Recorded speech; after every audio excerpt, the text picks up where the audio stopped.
نحمده ونصلي على رسوله الكريم أما بعد أعوذ بالله من الشيطان الرجيم بسم الله الرحمن الرحيم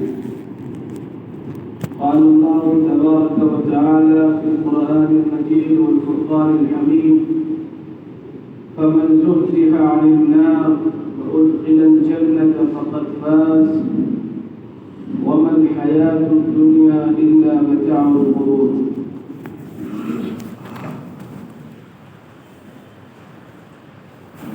وقال النبي صلى الله عليه وسلم اللهم إنك عفو كريم تحب العفو فاعف عنا يا كريم. میرے محترم بزرگوں، دینی اور ایمانی بھائیوں، یہ رمضان المبارک کا آخری عشرہ چل رہا ہے اور یہ رمضان المبارک کے آخری 10 دن کی فضیلت خود رسول اللہ صلی اللہ علیہ وسلم کی احادیث سے ثابت ہوتی ہے، اور عمومی طور سے اگر دیکھا جائے تو پورا رمضان المبارک خیر و برکت سے بھرپور ہے. یہ نہیں کہہ سکتے کہ آخر 10 عشرے جو ہے، آخری جو 10 دن ہے ان کی فضیلت ہے، بیچ کی نہیں ہے یا شروع کی نہیں ہے، ایسا نہیں ہے. اگر یہ ایک سوال پیدا ہو تو بہت سے سوالات کھڑے ہو سکتے ہیں کہ حضور اکرم صلی اللہ علیہ وسلم کی فضیلت ہے، سب سے افضل آپ ہیں، تو کیا ان سے بعد کے جو ان سے پہلے کے جو نبی ہیں کیا ان کی فضیلت نہیں ہے؟ ان کی بھی اپنی فضیلت ہے، ان کا بھی مقام و مرتبہ ہے، لیکن ان تمام انبیاء علیہ السلام نے آپ صلی اللہ علیہ وسلم کو سب سے افضل درجے پر فائز فرمایا. تو ایسے ہی عمومی طور سے پورا رمضان خیر و برکت سے بھرپور ہے، چاہے وہ پہلا عشرہ ہو، چاہے وہ دوسرا عشرہ ہو، اور چاہے وہ تیسرا عشرہ ہو. اور بالخصوص تیسرا جو عشرہ ہے یہ 10 دن یہ انتہائی فضیلت کے اس اعتبار سے بھی ہے کہ جیسے کوئی چیز ہم سے جا رہی ہوتی ہے تو ہم سوچتے ہیں کہ اس سے ہم قریب ہو جائیں. اگر ہمارے گھر کوئی مہمان دوسرے ملک سے تشریف لائے، 10 سال کے بعد آئے اور 2 دن رہے اور جانے کو تیار ہو، تو اس کی خاطر مدارات میں ہم کتنا دن اور رات صرف کریں گے؟ آپ 10 سال کے بعد آئے 2 دن کے لیے، یہاں وہاں گھنٹہ بھر مل جائے تو آدمی جو ہے 6 گھنٹے میں جو تیاری ہوگی وہ 1 گھنٹے میں کر لے گا. 10 سال کے بعد آئے، پتہ نہیں پھر آئے نہ آئے، موقع ملے نہ ملے. تو ایسے ہی رمضان المبارک کی جو آخر کے 10 ایام میں یہ رخصت ہو رہے ہیں، اس اعتبار سے بھی یہ زیادہ اہمیت کے حامل ہے. دوسرے یہ کہ رسول اللہ صلی اللہ علیہ وسلم نے آخر 10 دن کا اعتکاف فرمایا جو کہ سنت ہے، اور اس اعتبار سے بھی ہے کہ ان 10 دنوں میں طاق راتوں میں عمومی طور سے قرآن مجید کا نزول بھی ہوا ہے، اور شب قدر کی رات بھی آتی ہے جو بدلتی رہتی ہے. کبھی 21 کی شب کو، اور کبھی 23 کی شب کو، اور کبھی 25 کی شب کو، اور کبھی 27 کی شب کو، اور کبھی 29 کی شب کو، اور کبھی یہ آخری عشرے میں نہ ہو کر کے دوسرے عشرے میں بھی آئی ہے اور پہلے عشرے میں بھی آئی ہے. اور یہ بھی ہے کہ یہ پورے سال گھومتی رہتی ہے. تو جن لوگوں کا اہتمام پورے سال رات کے اٹھ کر بیدار ہو کر تہجد کی نماز کا اہتمام، 2 رکعت 4 رکعت 6 رکعت 8 رکعت جو بھی ہو، آپ صلی اللہ علیہ وسلم کا معمول تو 8 رکعت تہجد پڑھنے کا تھا، لیکن امت کے افراد کو یہ اختیار حاصل ہے، وہ 2 پڑھ لیں، 4 پڑھ لیں، 6 پڑھ لیں، جتنا بھی ان سے ہو سکے. اور اس اعتبار سے بھی کہ قرآن مجید کا نزول اس مبارک مہینے کے اندر ہوا ہے.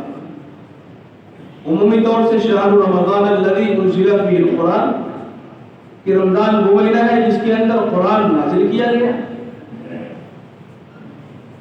اور رمضان کی کون سی تاریخ کو نازل ہوا؟ حضرت ابو ذر غفاری رضی اللہ تعالیٰ عنہ کی ایک حدیث سے وضاحت ملتی ہے کہ رمضان المبارک کی 24 تاریخ کو، یعنی 24 رمضان ہی مراد ہوگا. اور اگر 24 رمضان ہوگا تو 25ویں شب ہوگی، اور 25ویں شب اگر ہوگی تو امکان ہے کہ لیلۃ القدر ہوگا. تو اگر ایسا ہے تو انا انزلناہ فی لیلۃ القدر جو قرآن مجید کی دوسری آیت ہے وہ اس کے مطابقت میں آ جاتی ہے کہ اگر ہم نے اس کو، اللہ فرماتا ہے ہم نے اس کو شب قدر میں اتارا، 24 رمضان اگر اس کو مانا جائے تو 25ویں شب مانی جائے، اور 25ویں شب اگر مان لیا جائے تو وہ آیت اور رمضان المبارک کا یہ مہینہ جس میں قرآن اترا اور حضرت ابو ذر غفاری رضی اللہ تعالیٰ عنہ کی حدیث سے جو صراحت آتی ہے یہ بالکل مطابقت رکھتی ہے، کوئی اشکال نہیں۔ لیکن اگر اس کو نہ مانا جائے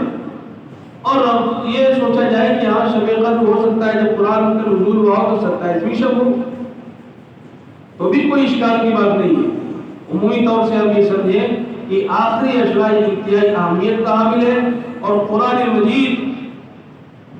لیلۃ القدر میں اتارا گیا ہے، اِنَّا أَنزَلْنَاهُ فِي لَيْلَةِ الْقَدْرِ۔ یہ بھی وضاحت موجود ہے کہ پورا کا پورا قرآن مجید لوح محفوظ سے آسمان دنیا پر اس رات میں بھیج دیا گیا، اور یہاں سے وقتاً فوقتاً ضرورتاً آہستہ آہستہ اللہ کے رسول صلی اللہ علیہ وسلم کے اوپر بتدریج لگاتار 23 سال کے عرصے میں نازل ہوا ہے۔ تو اس عشرے کی بالخصوص قدر ہونی چاہیے۔ اس کن ربانیا ولا تکون رمضانیا، ربانی ہم کو بننا ہے، اللہ والے ہم کو بننا ہے، یہ نہیں کہ رمضانی بننا ہے۔ اور اگر رمضانی بننے کی بات کی جائے تو وہ بھی نہیں ہو پا رہا ہے، تو اس کو ہٹائیے، کن رمضانیت کی بات کو ختم کریے، کن ربانیت کے اوپر فوکس کریے کہ ہمیں اللہ والا بننا ہے۔ اور یہ مہینہ اب ہم سے رخصت ہونے کو ہے، چند ایام بچے ہیں، چند راتیں بچی ہیں، پھر یہ جو ٹاپ اپ، یہ جو پلان ہم کو ملا تھا یہ ایک دم سے جو ہے بند ہو جائے گا۔ جیسے ہی چاند نکلا، انکمنگ آؤٹ گوئنگ جو تھی اس مہینے کی وہ سب ختم ہو جائے گی۔ پھر سوچیں کہ پورے سال میں اگر یہ ہم کو پھر سے مل جائے، نہیں مل سکتی۔ تو میرے عزیزوں اور دوستوں، یہ آخری عشرے میں بالخصوص کوتاہیاں ہوتی ہیں، کوتاہی کرتے ہیں پہلے عشرے اور دوسرے عشرے کی بنسبت۔ اس عشرے کے اندر اور ان راتوں کے اندر اور ان دنوں کے اندر قرآن مجید کی تلاوت کا اہتمام، ذکر و اذکار کا اہتمام خوب ہونا چاہیے، اور وہ نہیں ہوتا ہے۔ عام طور سے مسجدیں خالی ہو جاتی ہیں، چند ایسی مسجدیں ہوں گی جہاں تراویح کا اہتمام ابھی ہوگا، 25 کچھ مسجدیں ہیں 22 اور 21 تک کے، اس کے بعد مسجد خالی ہو جاتی ہے۔ یہ بھی دیکھنے میں آیا اور سننے میں آیا ہے کہ 2-4 سب بھی نہیں رہتی ہیں، جو عموماً نمازی ہیں وہ بھی مسجدوں میں نہیں رہتے۔ ایسا کیوں ہوتا ہے؟ کیا ہم کو ان احادیث کے اوپر، رسول اللہ صلی اللہ علیہ وسلم کے ان ارشادات کے اوپر ہمیں یقین نہیں؟ علامہ ابن رجب رحمۃ اللہ علیہ حضرت علی رضی اللہ تعالیٰ عنہ کا قول نقل فرماتے ہیں کہ حضرت علی رضی اللہ تعالیٰ عنہ یہ کہتے تھے بالخصوص آخری عشرے کے متعلق کہ ہم کو یہ پتہ چل جائے کہ کس کی عبادتیں مقبول ہوئی ہیں اور کس کی نہیں مقبول ہوئی، یہ جاننے کا شوق ہے ان کے اندر۔ اور عمل سے زیادہ، ہمارے عمل سے زیادہ مقبولیت کی اہمیت ہے۔ ہم لاکھ عمل کرتے چلے جائیں لیکن وہ مقبول نہ ہو تو بیکار ہے۔ تھوڑا عمل ہو قبول ہو جائے بات بن جائے گی، تھوڑا عمل ہو قبول ہو جائے بات بن جائے گی۔ 2 رکعت صحیح سے رکوع سجدہ تسبیحات کا صحیح اہتمام 2000 رکعتوں پر بھاری ہے، اور 2000 رکعتیں کوے کی طرح ٹوٹ مارتے رہے، وہ بیکار ہے، وہ بیکار ہے۔ فوائل للمصلین الذین هم عن صلاتهم ساہون، ایسی تباہی مصلیوں کے لیے، نماز پڑھنے والوں کے لیے بربادی اور ہلاکت جو اپنی نمازوں سے غافل رہتے ہیں۔ اللہ کے رسول صلی اللہ علیہ وسلم نے بالخصوص قرآن مجید کی تلاوت کا اہتمام کرنے کا حکم فرمایا، اور یہ فرمایا کہ رمضان المبارک کے اندر بالخصوص قرآن مجید کی تلاوت کا اہتمام کیا جائے، اور اس کی اہمیت کو دوبارہ کرنے کے لیے آپ نے فرمایا کہ من قرأ حرفا من کتاب اللہ، من قرأ حرفا من کتاب اللہ کتبت له حسنہ والحسنہ بعشر امثالها، ولا اقول الف لام میم حرف بل اقول الف حرف ولام حرف ومیم حرف۔ اس حدیث کے اندر قرآن مجید کی اہمیت کو واضح کیا گیا کہ قرآن مجید کی اگر آپ نے تلاوت کی اور ایک حرف کو اگر آپ نے پڑھا تو آپ صلی اللہ علیہ وسلم فرماتے ہیں کہ کہ میں یہ نہیں کہتا کہ پورا الف لام میم ایک حرف ہے، الف ایک حرف ہے، لام ایک حرف ہے، میم ایک حرف ہے، اور اس کی یعنی ایک حرف کے اوپر 30 نیکیاں ملیں گی۔ حدیث کی جو الفاظ ہیں من قرأ حرفا من کتاب اللہ فلہ حسنہ، جس نے کتاب اللہ کا ایک حرف پڑھا تو اس کے لیے ایک نیکی ہے، والحسنۃ بعشر امثالها، پھر ملٹیپلائی کر دیا گیا، کئی گنا کر دیا گیا، والحسنۃ بعشر امثالها، اور ایک نیکی 10 کے برابر ہوگی، تو ایک حرف کے اوپر 10 نیکی ملے گی۔ تو قرآن مجید کے مجموعی جو حروف ہیں وہ کتنے ہو سکتے ہیں، کتنی نیکیاں ہو جائیں گی؟ اگر کسی نے قرآن مجید کے ایک ختم کا اگر اہتمام کیا ہوگا اور ایک حرف پر 30 نیکیاں ملی ہوگی تو اس کو ملٹیپلائی کریں کتنی نیکیاں ہو جائیں گی۔ اور یہ تو بات سمجھانے کی ہے، اس کے خزانے میں کمی نہیں ہے، یہ نہ سمجھے کہ بس اتنا ہی ملنے والا، واللہ یضاعف لمن یشاء، یہ ہماری سوچ سے باہر کی بات ہے، واللہ یضاعف لمن یشاء، اللہ جس کے لیے چاہے گا اور مزید کئی گنا کر دے گا، یعنی جس نے سب کچھ برتا، اس کے اصول، ضوابط اور قانون کو پوری طرح سے مد نظر رکھتے ہوئے پڑھا، اس کے لیے اور کئی گنا کر دیا جائے گا۔ علامہ ابن الجوزی رحمۃ اللہ علیہ نے عبداللہ ابن مسعود رضی اللہ تعالیٰ عنہ کے حوالے سے نقل کیا ہے کہ قرآن مجید کے یعنی عمومی طور سے جو علماء کا اتفاق ہے قرآن مجید کے جو حروف ہیں وہ 3 لاکھ کے قریب ہیں، اور اختلافی بات کو مد نظر رکھتے ہوئے اگر دیکھا جائے تو علامہ ابن الجوزی رحمۃ اللہ علیہ نے جو عبداللہ ابن مسعود رضی اللہ تعالیٰ عنہ کے حوالے سے جو بات نقل کی ہے کہ قرآن مجید کے جو مجموعی حروف ہیں جو ان کی تعداد ہے وہ 3,04,740 ہے، اور علامہ قرطبی رحمۃ اللہ علیہ نے جو بیان کیا ہے کہ قرآن مجید کے حروف کی مجموعی تعداد 3,40,740 ہے، صرف 40 اور 4 کا فرق ہے، 3,04,740، 3,40,740۔ اور علامہ زرکشی رحمۃ اللہ علیہ نے جو نقل کیا ہے کہ قرآن مجید کے جو مجموعی حروف کی تعداد ہے وہ 3,23,015 ہے۔ تو یہ جو حروف کی تعداد ہے اس کے ایک حرف پر 30 نیکیاں ہوں، اور اس کو پڑھنے کے لیے ہم تیار نہ ہو، ہم سے مراد سب آ گئے اس کے اندر، صرف آپ کو نہیں کہہ رہا ہوں، پڑھے لکھے طبقوں کو بھی مخاطب کر رہا ہوں، جن کو اس حدیث کے بارے میں معلومات ہے، انہوں نے پڑھا ہے، سنا ہے، ان سے بھی عمل نہیں ہو پا رہا، ان سے ہچے تو عام لوگ ہیں، کسی نہ کسی حد تک اٹک کر پڑھتے تو ہیں، وہ ایک کے بجائے 2 اجر لے کے جاتے ہیں، 10 کے بجائے 20 ان کے حصے میں آتا ہے، اور جن کو حدیث کے بارے میں معلوم ہے، فضیلت معلوم ہے، قرآن کا مقام معلوم ہے، وہ نہ پڑھے تو کتنی بڑی محرومی کی بات ہو سکتی ہے۔ حضور علیہ السلام نے فرمایا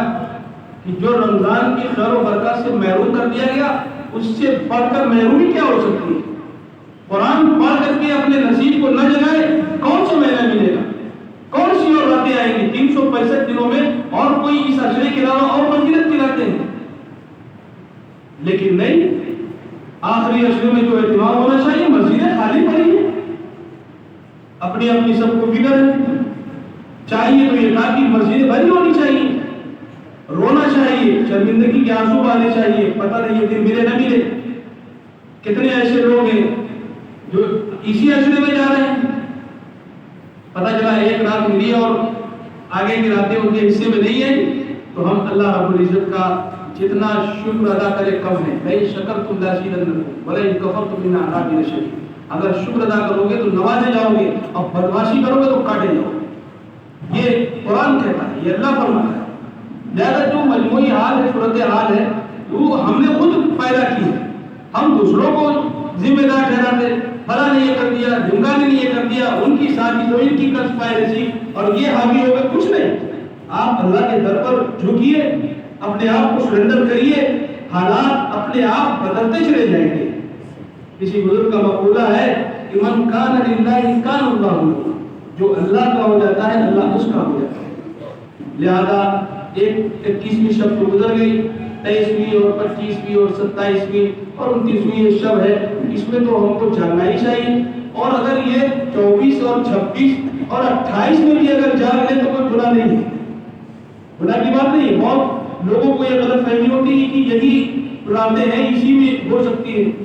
اور اگر اس میں بھی نہ ہو سکے تو وہی 27ویں شب کو جاگ لینا چاہیے۔ لیکن اگر ہم ان راتوں میں جاگ رہے ہیں اس امکان سے کہ ہو سکتی ہے اور نہ ہو، پہلے ہی وہ گزر گئی، تو کوشش یہ ہو کہ پورے رمضان المبارک، میں آپ سے نہیں کہتا کہ پوری رات آپ تراویح پڑھتے ہیں، اپنے پیروں کے اوپر تکلیف کو برداشت کرتے ہیں، کئی گھنٹہ کھڑے رہتے ہیں۔ ابھی ایک مسجد کے بارے میں پتا چلا کہ تراویح ہو رہی ہے، صاحب بے ہوش ہو گئے، کچھ سنا بھی نہیں، بے ہوش ہو گئے۔ ایک تو یہ تھا اصحاب کا سلف کا یہ معمول کہ سنتے سنتے ان کے اوپر یہ کیفیت طاری ہو جاتی تھی، اور یہاں بوجھ اتارتے وقت یہ کیفیت طاری ہو جاتی ہے، گر پڑتے ہیں۔ تو اس طرح کی عبادت مطلوب نہیں ہے، اس طرح کی عبادت اللہ کو مطلوب نہیں ہے کہ ہم اپنے آپ کو ہلاکت اور پریشانی میں ڈال کر کے عبادت کریں۔ اس نے تو ہمارے لیے آسانیاں پیدا کی ہیں، اور حضور علیہ السلام کو حکم فرمایا بشروا یسروا ولا تعسروا، آسانیاں پیدا کرو، تنگی مت پیدا کرو۔ تو ہم خود ہی اپنے آپ سے تنگی پیدا کریں اور اپنے آپ پر بوجھ پیدا کریں، یہ کہاں کا معاملہ ہو سکتا ہے؟ تو ہم جو کام کریں وہ شریعت کے مطابق ہمارا ہونا چاہیے، جو گائیڈ لائنس ہم کو ملی ہیں اس کے مطابق ہونا چاہیے۔ اور یہ جو بچی کچھ راتیں ہیں، یہ بچے کچھ ایام ہیں، ان کے اندر اللہ کے رسول صلی اللہ علیہ وسلم کے بارے میں آتا ہے کہ اپنے اہل خانہ کو بھی بیدار فرماتے تھے۔ یستیقظ اہلہ، حدیث کے الفاظ ہے کان رسول اللہ صلی اللہ علیہ وسلم یستیقظ اہلہ فی عشر الاواخر، یعنی آخری عشرے میں اپنے گھرانے کے لوگوں کو بھی جگاتے تھے۔ اس سے مطلب نہیں کہ صرف ہمارا اپنا گھر سے مراد پورا محلہ بھی آ سکتا ہے، پورے محلے کی بات بھی ہو سکتی ہے، دور دراز کے لوگ اس کے اندر شامل ہو سکتے ہیں، دوست احباب بھی آ سکتے ہیں۔ جہاں تک کہ یہ بات ہو ان کو ہم جاگرک کریں، ان کو بیدار کریں۔ اور حضرت عائشہ صدیقہ رضی اللہ تعالی عنہ نے ایک مرتبہ پوچھا کہ اگر یہ آخری عشرے میں طاق راتیں ہم کو اگر میسر آ جائیں تو اللہ کے حبیب پڑھنا کیا ہے؟ تو آپ نے جو فرمایا اللہم انک عفو کریم تحب العفو فاعف عنا یا کریم، اے درگزر کرنے والے، معاف کرنے والے، رحم کرنے والے، ہم سے درگزر کر دیجیے۔ اس کا خوب ورد ہونا چاہیے، اٹھتے بیٹھتے اس کا اہتمام ہونا چاہیے۔ ان تمام کام کو کرتے ہوئے آپ اپنی شاپنگ بھی کریے، اچھے سے جوتے بھی خریدیے، اچھے کپڑے بھی خریدیے، اچھی ٹوپی اور خوشبو اور مسواک اور تسبیح سب کچھ لیجیے، منع نہیں، لیکن یہ کام ہو جاری رہنا چاہیے، یہ فوقیت اس کو حاصل ہونا چاہیے۔ لیکن اس کو ہم فوقیت نہ دے کر کے اور کاموں کو ہم فوقیت دے رہے ہیں، جس کی وجہ سے جو منظرنامہ، جو تصویر سامنے آ رہی ہے وہ یہ آ رہی ہے کہ آخری عشرے میں ہماری مسجدیں خالی ہو جا رہی ہیں۔ دوسری بات یہ بھی بیان رکھیں کہ شب قدر یہ کوئی تہوار نہیں ہے جس کے لیے باقاعدہ بریانی کا انتظام ہو، اچھے آئٹم ہو، تبھی لوگ صاحب مسجد میں آئیں گے، تبھی جاگیں گے، ایسا کچھ نہیں ہے۔ انفرادی طور پر جاگنے کا حکم ہے، وہ چاہ تو مسجد میں آ جائے ٹھیک ہے، اچھی بات ہے، لیکن یہ پلان کی 20 لوگ جب آئیں گے تبھی ہم مسجد جائیں گے، تبھی ہم جاگیں گے، یہ کہاں ضرورت ہے؟ آپ اپنے گھر میں اپنے کمرے میں بیٹھ کر عبادت کریے انفرادی طور پر۔ تو اجتماعی طور پر جمع ہونا یہ ضروری نہیں ہے، نہ کہیں یہ حکم ہے، لیکن ہاں مسجد کھلی ہے، مسجد کے دروازے کھلے ہیں، 2 4 10 لوگ بغیر تاکید کے بغیر کہے مسجد میں آ گئے تو ٹھیک ہے، بیٹھ کر کے قرآن کی تلاوت کر رہے ہیں، ذکر و اذکار کر رہے ہیں، کوئی تہجد پڑھ رہا ہے، کوئی نفلی عبادت کر رہا ہے، کوئی قرآن پڑھ رہا ہے، کوئی اللہ کے حضور گریہ ازاری کر رہا ہے، یہ تمام ڈفرینٹ چیزیں ہونی چاہیے۔ لیکن اب یہ ہوتا ہے بعض لوگوں کا ذہن ہے کہ جب 10 20 لوگ آئیں گے تبھی ہم مسجد جائیں گے، تو ایسے وقت کی تلاش میں آپ مت رہیے، آپ اپنے گھر میں اٹھیے، مصلی بچھائیے اور تنہائی میں اپنے اوقات کو اللہ کی بارگاہ میں خرچ کیجیے، یہ چیز ہے۔ اور یہ سوچیں کہ بھائی ایک ہوا بنایا گیا ہے، خاص کر کے 27ویں شب کو باقاعدہ جتنا جاگتے نہیں اس سے زیادہ مسالہ اور جو ہے جو آئٹم ہے اس کی تیاری میں چلا جاتا ہے۔ اور یہ بھی سننے میں بعض لوگ پوچھتے کچھ انتظام ہے، اگر ہے تو مسجد میں آیا جائے اور نہیں ہے تو گھر پہ رہا جائے۔ تو صاحب یہ سب باتیں فضول کی ہیں، یہ سب واہیات باتیں، اس کو ختم کرنا چاہیے۔ اللہ تعالیٰ اس مبارک مہینے کے اندر جو ہم نے کیا ہے اس کا بہترین بدلہ ہم کو دنیا میں عطا فرمائے۔ جو کوتاہیاں ہوئی ہیں اور کوتاہیاں ہوئی ہیں، نگاہوں کے سامنے کوتاہیاں ہوئی ہیں، قرآن مجید کی تلاوت میں کوتاہیاں ہوئی، نمازوں میں کوتاہیاں ہوئی، اور کوتاہیاں اس درجے پر ہوئی کہ صاحب بتانے والوں نے تو یہ بھی بتایا کہ لوگ 5 دن کی تراویح کے لیے گئے اور باہر ٹہل لیں، اب ان کے کوئی جاننے والے مل گئے، پوچھا کہاں؟ تو کہا تراویح پڑھنے آئے۔ ایک دن ہوا، دوسرا دن گزرا، وہ پھر دیکھنے کے لیے گئے، پوچھا کہاں؟ کہا تراویح پڑھنے کے لیے آئے۔ ان کا بیان ہے کہ 3-4 دن ایسا منظرنامہ پیش آیا کہ وہ اندر کچھ ہو رہا ہے اور باہر وہ موجود ہے، بیٹھے ہوئے بات کر رہے ہیں، کھا پی رہے ہیں، پوچھنے پر وہ کہتے ہیں تراویح پڑھنے کے لیے آئے۔ کچھ لوگوں کی تراویح اندر ہوتی ہے، کچھ لوگوں کی تراویح باہر ہوتی ہے۔ یہی بتائیاں ہے، یہی بتائیاں ہے جس کو سننے کا بھی جذبہ ہونا چاہیے اور سننے کے بعد اصلاح پیدا کرنے کا بھی جذبہ ہونا چاہیے۔ میں آپ سے یہ نہیں کہتا کہ آپ پوری طرح سے گنہگار ہیں، اس سے کہیں زیادہ جہاں آپ کو بلایا جا رہا ہے اور جن کے ذریعے سے آپ کو کچھ دیا جا رہا ہے، کہیں نہ کہیں وہ بھی قصوروار ہیں، ان کو بھی اپنا قبلہ درست کرنا چاہیے، ان کو بھی اپنا قبلہ درست کرنا چاہیے، اس تعلیمات کو آگے فارورڈ کرنا چاہیے جو صحیح تعلیمات محمد عربی صلی اللہ علیہ وسلم سے ہم تک پہنچی ہے۔ اگر اس پر عمل ہوگا تو پھر اس کے بہترین رزلٹ سامنے آئیں گے۔ اس سے ہٹ کر کے جو کام ہوگا یہ ہوائی فائرنگ ہوگی، اس سے کوئی معاملہ حل ہونے والا نہیں ہوگا۔ اللہ تعالیٰ سے دعا کریے ایک جمعہ ہم کو اور ملے گا، لیکن یہ جو بیچ کے جو ایام ہیں اس کی ہمیں قدر کرنی ہے۔ اب تک جو کوتاہی ہوئی اس کو بھول جائیے، جو پیچھے گزر گیا بھول جائیے، جو یہ ایام بچے ہیں اس کی ہمیں فکر کرنی ہے۔ اللہ تعالیٰ ہم سب کو کہنے اور سننے سے زیادہ عمل کی توفیق عطا فرمائے۔ وآخر دعوانا الحمدللہ رب العالمین۔